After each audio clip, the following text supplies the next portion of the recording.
Her eyes continue to stare at me and I stare back. I don't know what to say or what to do, but I must start somewhere. Hi there. I speak, but she doesn't respond. What are you doing out here? She looks around them back to me. The more I study her, the more I realize she's really young. Years younger than her filly appearance in episode 23. She might not even be able to talk yet. That is, if she can talk in my world. Sorry about that. The fact is, she isn't even existing right now. The fact she's even existing right now has me really in confusion. I turn my attention back to her and notice a small shiver of her body. The fall season is here, and it can get pretty cold, especially around mid-September. I'm not sure how exactly to tackle the situation. Do I take her home? Do I call someone? Who do I even call? I'm a closet brony, so none of my friends know about my love for the show. I can't take her to a shelter. That's a stupid thought in the first place. Not only would it be a horrible sight, she might be taken out to some lab and experimented on, or something equally as horrible. I have only one choice. My God. I keep crying because I keep frightening myself to cry because I know the ending and it makes me sad. But it's just so cute. Okay, I can do this. She shakes once more as the cool air reaches her throat. Her wings ruffle as she lays back down and huddles her legs closer to her body to keep warm. That's the final straw. I can't take any more. I take off my own jacket and reach down to pick her up. I get the initial response I expected. Fear. She begins to squirm around, unsure what I'm doing to her. She can't fly yet, but she still flutters her wings as in praying for a miracle to happen, that she does magically take flight. I set her into my jacket, wrap her up so that her head is sticking out, and hold her in my arm. She continues to squirm, but my body heat begins to finally see through the thin jacket as she settles down. It's alright. Let's take you somewhere warmer, huh? I smile at her. I smile again at her. She looks up to me with much confusion in her eyes as she tries to process what's happening.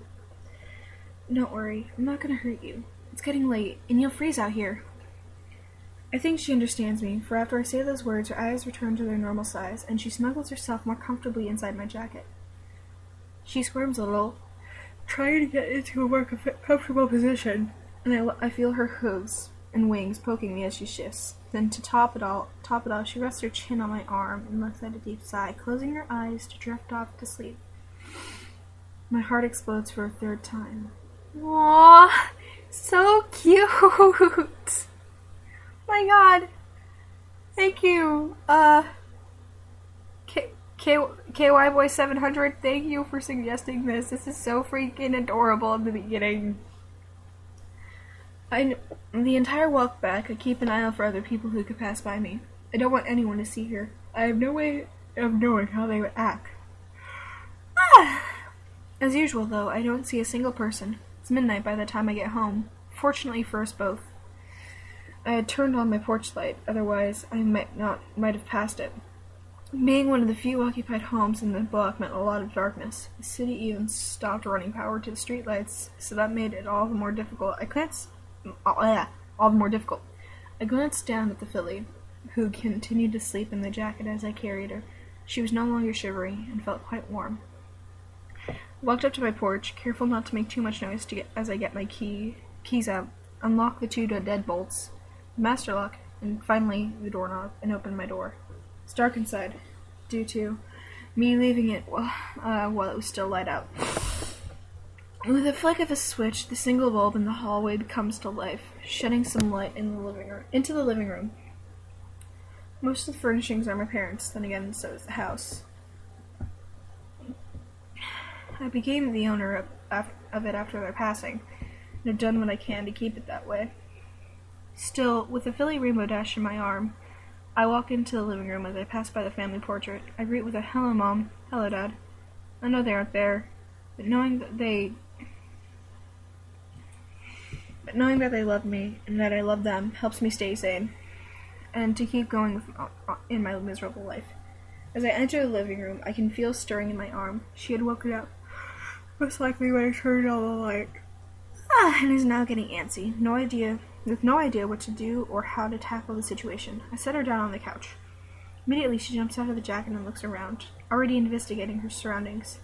I continue to watch her as she explores the couch and then continues to the coffee table. What are you doing here in my world?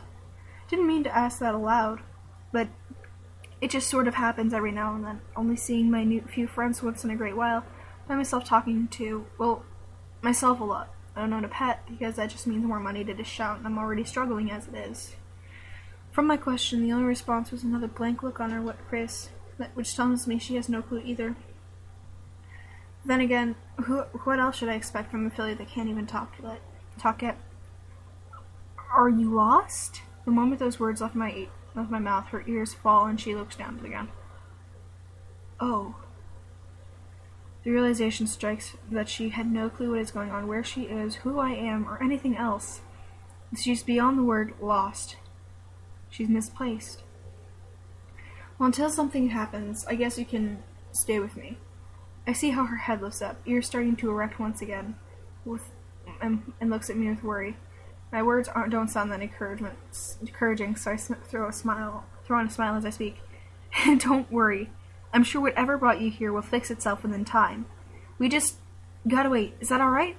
I'm not sure why I asked that, but it seems to do the trick. Her ears prick right up and she smiles. The next few hours are spent giving her the grand tour of my house.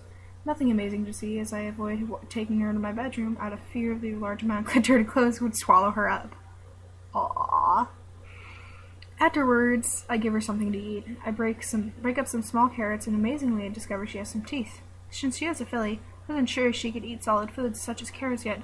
Then again, she is from a cartoon, and so I don't know what is correct for her anyway.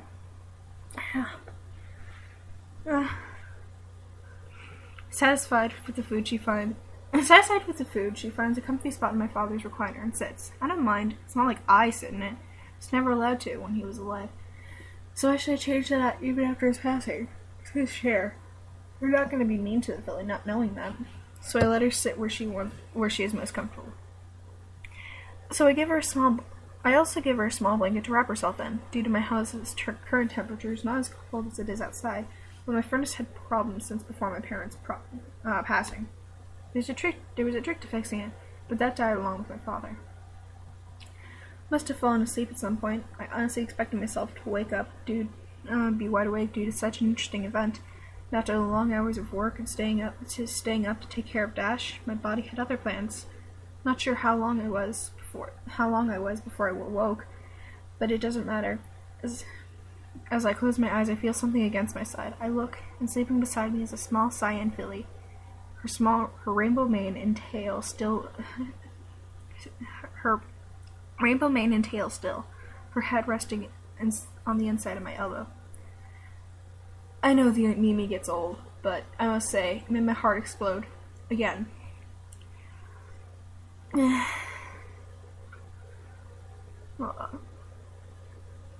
That's one more paragraph, then I'm going to stop and then do part 2 later.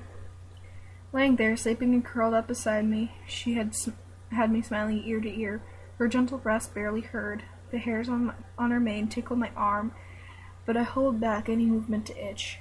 The warmth of her body against my stomach warms my already weak heart. Though a few months isn't a long time, it's how long I've wanted a moment like this. My own little pony, a Rainbow Dash plushie to sleep with and hold tight. And now I have a real Rainbow Dash, a filly sleeping at my side, content as though she's known me since birth. Oh, okay, one more paragraph. Right now, there's nothing else that matters to me. My despair, my sore feet, and painful heart all go unnoticed, as nothing else can come remotely close to the feeling I have right now. This joy I'm experiencing at this moment, I lay awake on my couch. She's here. She's real. Right now. She's my little pony. She is my little Dashie. Aww. Well, guys, I'm gonna record the gist of the next chapter probably later on today. Keep watching, and I hope you guys will enjoy it. Have a good